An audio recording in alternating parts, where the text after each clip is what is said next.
بسم اللہ الرحمن الرحیم۔ اکثر صاحبان ایمان جانتے ہیں کہ ایک خمس ایسی عبادت ہے کہ جسے سال میں ایک مرتبہ انجام دینا پڑتا ہے، یعنی سال کے اختتام پر خمس نکالنا ضروری ہوتا ہے، اور یہ خام خیالی ہے کہ ہمارے پاس بچت ہی نہیں ہوتی تو خمس کہاں سے نکلے گا۔ اس لیے کہ خمس کا فلسفہ یہ نہیں ہے کہ آپ کے پاس 10 لاکھ بچے ہوں تو آپ 2 لاکھ خمس نکالیں، بلکہ خمس کا فلسفہ یہ ہے کہ اگر آپ کے پاس 50 روپے بھی بچے ہوں تو اس میں سے 10 روپے خمس نکالنا ضروری ہے۔ البتہ گھر کے اخراجات والا خمس اور کاروبار کے اخراجات والے خمس میں فرق ہے۔ گھر کے اخراجات میں یہ ہوتا ہے کہ جو چیز گھر کے استعمال میں آ جائے اس پر خمس نہیں ہوتا ہے۔ مثلا گھر کے لیے آپ نے اے سی خریدا، وہ استعمال ہو گیا، اس پر خمس نہیں ہوگا۔ گھر کے لیے کروکری خریدی، وہ استعمال ہو گئی، اس پر خمس نہیں ہوگا۔ اور اسی طرح سے گھر کی دوسری چیزیں اگر ایک مرتبہ استعمال ہو جائے تو پھر اس پر خمس نہیں ہوتا ہے۔ البتہ یہ بات پیش نظر رکھتے ہوئے کہ خمس بچانے کی خاطر استعمال نہ کیا جائے، استعمال کرنے کی خاطر استعمال کیا جائے تو پھر اس پر خمس نہیں ہوگا، چاہے ایک مرتبہ بھی استعمال ہو جائے تو اس پر خمس نہیں ہوگا۔ لیکن کاروبار کا مسئلہ ذرا سا مختلف ہے۔ کاروبار کا یہ ہے معاملہ کہ اگر چیز استعمال ہو جائے تب بھی اس پر خمس دینا پڑتا ہے۔ مثلا فرض کیجئے کہ دفتر کے لیے اے سی ایئر کنڈیشن خریدے گئے، اب اے سی 1 لاکھ روپے کا ہے، 2 مہینے بعد 6 مہینے بعد جب بھی خمس کی تاریخ آئی تو اس اے سی پر بھی خمس دینا پڑے گا اگر پہلے نہیں نکالا گیا ہے۔ یہ الگ بات ہے کہ جب خریدا گیا تو اس کی قیمت 1 لاکھ روپے تھی، اب اگر اس کو ہم بیچنے جائیں تو ممکن ہے کوئی 25,000 اس کی قیمت ادا، کوئی 25,000 ہمیں دے، یعنی 25,000 میں یہ بکے گا۔ تو 6 مہینے میں اگرچہ اس کی قیمت 75,000 گر چکی ہے، فقط 25,000 اس کی قیمت باقی رہ گئی ہے، مگر 25,000 پر خمس دینا پڑے گا۔ اگرچہ 6 مہینے استعمال بھی ہوا ہے اے سی، مگر اس کے باوجود اس پر خمس دینا پڑے گا، اس لیے کہ یہ دفتر اور کاروبار کے لیے خریدا گیا تھا۔ یہی معاملہ گاڑیوں کا ہوگا، یہی معاملہ فرنیچر کا ہوگا، یہی معاملہ کمپیوٹرز کا ہوگا، کہ جتنی چیزیں بھی کاروبار کے لیے خریدی جاتی ہیں ان تمام چیزوں کا سال کے آخر میں جب خمس کی تاریخ آ جائے تو اس وقت یہ دیکھنا پڑے گا کہ اب اگر ہم اس کو بیچنا چاہیں تو کتنے کی بکے گی، جتنے کی بکے گی اس پر اس کا خمس نکالنا پڑے گا۔ یہ میں نے وہ صورتحال بتائی ہے کہ جہاں چیزوں کی قیمت کم ہو جاتی ہے۔ اے سی خریدا 1 لاکھ روپے تھے، اس میں سے اس کی قیمت 25,000 بچ گئی،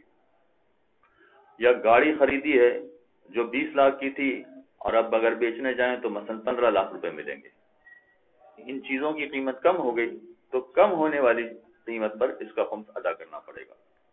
لیکن کچھ چیزیں ایسی ہوتی ہیں کہ جس کی قیمتیں بڑھ جاتی ہیں، مثلا فرض کیجئے کہ ایک زمین خریدی ہے، یا کاروباری ایسا ہے کہ جس میں زمین خریدنا اور بیچنا، یا پلاٹ خریدنا اور بیچنا، یا مکان خریدنا اور بیچنا، اس طرح کی چیزیں کاروباری اسی قسم کا ہے۔ یا مثلا سونے کا کاروبار ہے، سونا خریدنا اور بیچنا۔ جب ہم نے خریدا تھا ایک پلاٹ تو اس کی قیمت مثلا 10 لاکھ روپے تھی، لیکن جب ہماری خمس کی تاریخ آ گئی تو اس کی قیمت 12 لاکھ روپے ہو گئی۔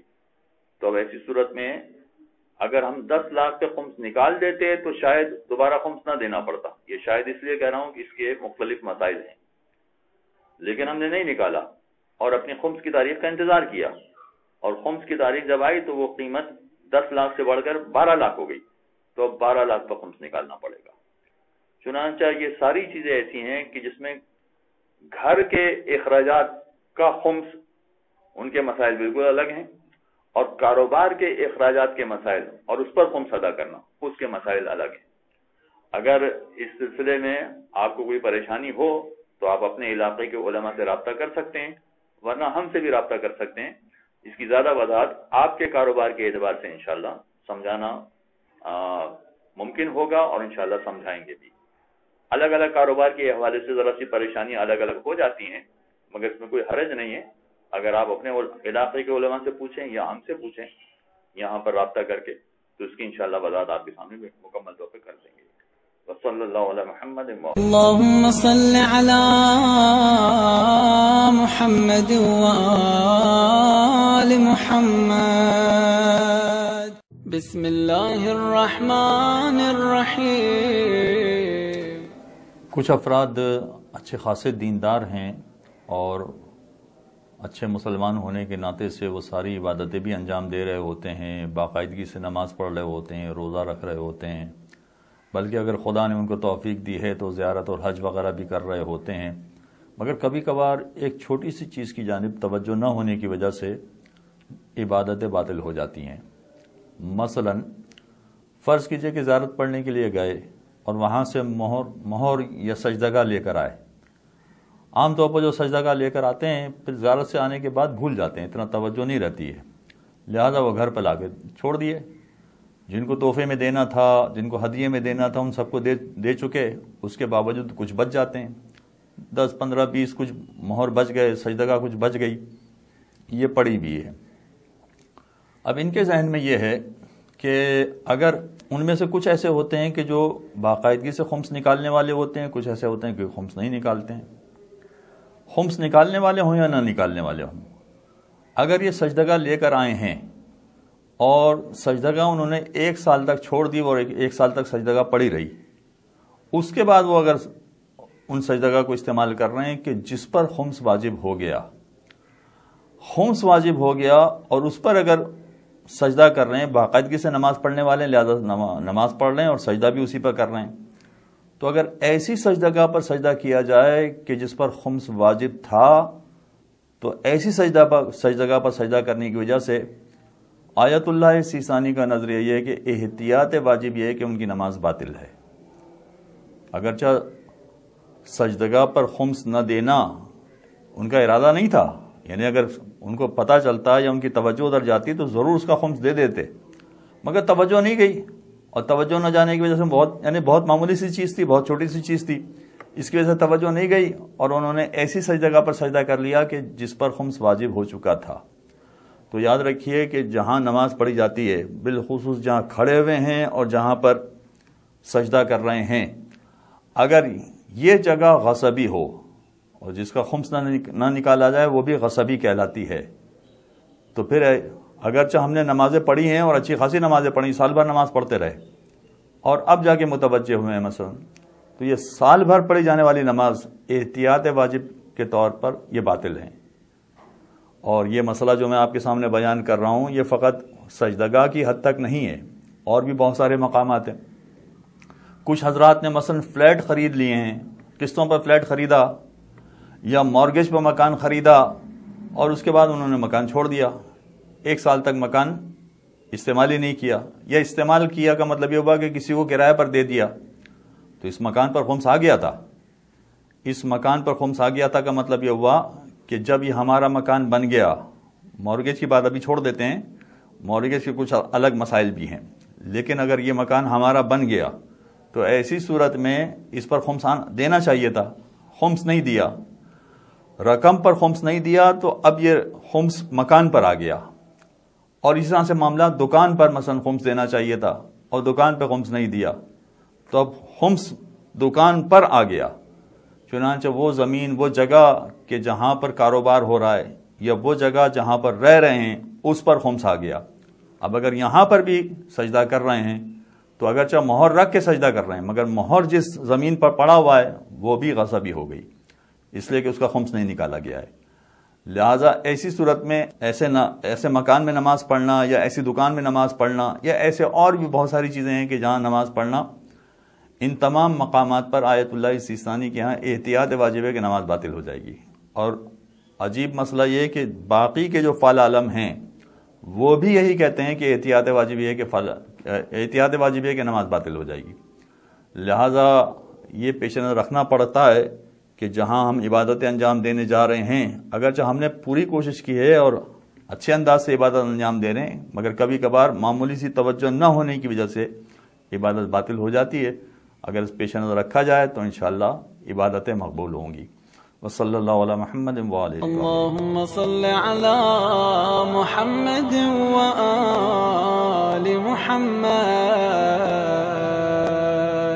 بسم اللہ الرحمن الرحیم۔ ایک سوال ذرا پیچیدہ ہوتا ہے جو لوگوں کی طرف سے کیا جاتا ہے کہ کیا پروویڈنٹ فنڈ کی رقم پر خمس ہوتا ہے یا نہیں، اور پروویڈنٹ فنڈ کا مطلب عام طور پر یہ ہوتا ہے کہ ہر ماہ کچھ رقم ہماری تنخواہ سے کٹ رہی ہوتی ہے اور کچھ تنخواہ کمپنی والے یا حکومت ملا رہی ہوتی ہے، اگر حکومتی ملازمت ہے، سرکاری ملازمت ہے۔ تو اب پروویڈنٹ فنڈ کی رقم پر کیا خمس ہوگا یا نہیں ہوگا؟ اس کا دار و مدار اس بات پر ہے کہ پروویڈنٹ فنڈ کی رقم جو ہماری تنخواہ سے کٹ رہی ہے، اس کو فی الواقع کیا کہا جائے گا؟